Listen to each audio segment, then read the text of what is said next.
2007 সালের 11ই জানুয়ারি বাংলাদেশের রাজনৈতিক ইতিহাসের একটি গভীর বাঁকবদলের দিন। এই দিনটি সাধারণভাবে পরিচিত 1/11 নামে।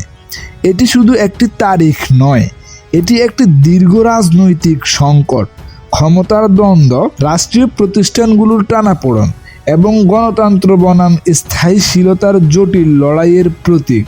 এই ডকুমেন্টারিতে আমরা বিশ্লেষণ করব 1/11-এর প্রেক্ষাপট কী ছিল, কেন এমন পরিস্থিতি তৈরি হলো, আর কিভাবে ঘটনাটি ঘটলো, কারা কী ভূমিকা রাখলো এবং এর দীর্ঘমেয়াদী প্রভাবই বা কী পড়েছে বাংলাদেশে। 1990 সালের গণ অভ্যুত্থানের মাধ্যমে এরশাদ সরকারের পতনের পর বাংলাদেশের রাজনীতিতে একটি বড় প্রশ্ন উঠে আসে। নির্বাচনের সময় ক্ষমতাসীন সরকারের নিরপেক্ষতা কিভাবে নিশ্চিত করা হবে। 1996 সালে আওয়ামী লীগ ও বিএনপি রাজনৈতিক সমঝোতার ফল হিসেবে সংবিধানের যুক্ত হয় তত্ত্বাবধায়ক সরকার ব্যবস্থা। এর উদ্দেশ্য ছিল একটি নির্দলীয় প্রশাসনের অধীনে সুষ্ঠু ও গ্রহণযোগ্য নির্বাচন আয়োজন করা। এই ব্যবস্থার অধীনে প্রধান উপদেষ্টা সাধারণত সর্বশেষ অবসরপ্রাপ্ত প্রধান বিচারপতি হতেন। শুরুতে এই ব্যবস্থা কার্যকর বলে বিবেচিত হলেও সময়ের সঙ্গে সঙ্গে এটি নিজেই রাজনৈতিক দ্বন্দ্বের কেন্দ্রে পরিণত হয়। 2001 সালের নির্বাচনে বিএনপির নেতৃত্বাধীন 4 দলীয় জোট ক্ষমতায় আসে। 5 বছরের শাসন আমলে সরকার নানা সাফল্যের দাবি করলেও একই সঙ্গে ওঠে একাধিক অভিযোগ: বিরোধী দল দমন, প্রশাসনে দলীয়করণ, দুর্নীতি বিস্তার, বিচার বিভাগ ও নির্বাচন কমিশনের ওপর প্রভাব। বিশেষ করে মেয়াদ শেষে আসন্ন 2007 সালের নির্বাচনকে কেন্দ্র করে এই অভিযোগগুলো তীব্র আকার ধারণ করে। 2006 সালের মাঝামাঝি থেকে সবচেয়ে বড় বিতর্কের বিষয় হয়ে ওঠে ভোটারের তালিকা। বিরোধী দল আওয়ামী লীগ অভিযোগ তোলে, ভোটার তালিকায় প্রায় 1 কোটি ভুয়া ভোটার যুক্ত করা হয়েছে। নির্বাচন কমিশনের নিরপেক্ষতা নিয়েও প্রশ্ন ওঠে। এই অভিযোগ শুধু রাজনৈতিক বক্তব্যে সীমাবদ্ধ ছিল না, আন্তর্জাতিক মহল ও সুশীল সমাজও উদ্বেগ প্রকাশ করতে শুরু করে। অক্টোবর 2006-এ বিএনপি সরকারের মেয়াদ শেষ হয় সংবিধান অনুযায়ী। রাষ্ট্রপতি ইয়াজউদ্দিন আহমেদ নিজেই তত্ত্বাবধায়ক সরকারের প্রধান উপদেষ্টার দায়িত্ব নেন। এখান থেকেই সংকট চরমে পৌঁছায়, কারণ রাষ্ট্রপতি ছিলেন সাবেক বিএনপি নেতা। একই সঙ্গে রাষ্ট্রপতি ও প্রধান উপদেষ্টা হওয়ায় স্বার্থের সংঘাত তৈরি হয়। বিরোধী দল একই সরকারকে সম্পূর্ণভাবে প্রত্যাখ্যান করে। 2006 সালের শেষ প্রান্তিকে এসে বাংলাদেশ পরিণত হয় এক অচল রাষ্ট্রে। প্রতিদিন হরতাল আর অবরোধ, সহিংসতায় শতাধিক মানুষ নিহত, অর্থনীতি স্থবির, প্রশাসন কার্যর অকার্যকর।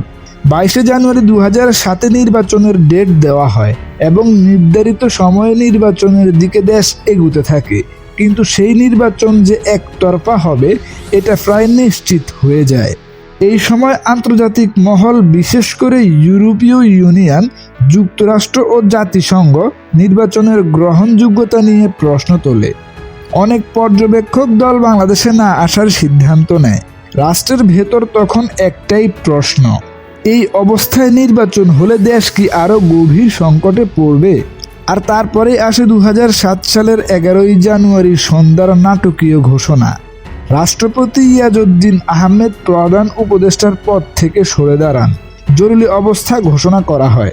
সেনাবাহিনীর সমর্থনে একটি নতুন তত্ত্বাবধায়ক সরকার গঠিত হয়। ডক্টর ফখরুদ্দিন আহমেদ হন প্রধান উপদেষ্টা।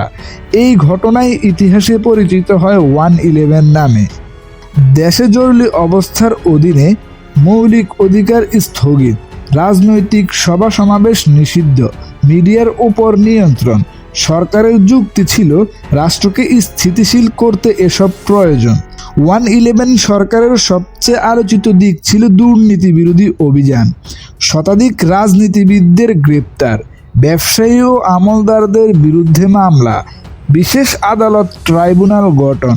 জনগণের একটি বড় অংশ শুরুতেই এই অভিযানে সমর্থন জানায়। 2007 সালেই 2 বিরোধী নেত্রী বেগম খালেদা জিয়া এবং শেখ হাসিনা গ্রেপ্তার হন। রাজনৈতিক মহল তখন ব্যাপকভাবে আলোচিত হয় -2 ফর্মুলা নামে, অর্থাৎ দুই প্রধান নেত্রীকেই বাদ দিয়ে নতুন নেতৃত্ব তৈরি। তবে শেষ পর্যন্ত এই পরিকল্পনা বাস্তবায়ন হয়নি।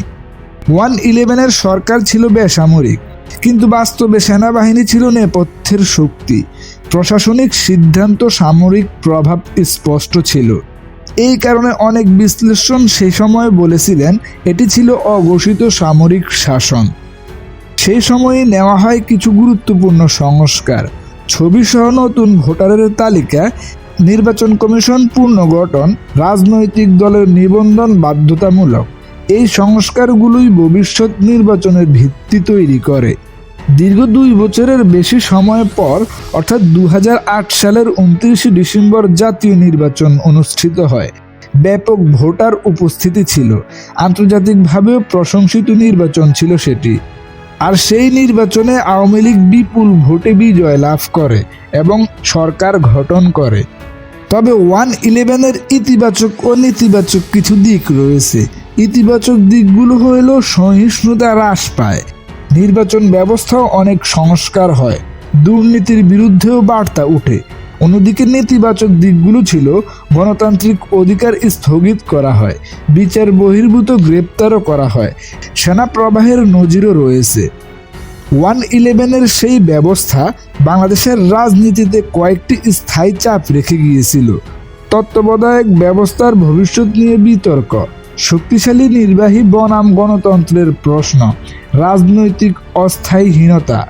তবে পরিশেষে বলাই যায় 1-11 ছিল একদিকে রাষ্ট্রীয় সংকটের ফল, অন্যদিকে একটি বিতর্কিত সমাধান। এটি বাংলাদেশকে দেখিয়েছে গণতন্ত্র দুর্বল হলে অগণতান্ত্রিক শক্তি কিভাবে জায়গা করে নেয়।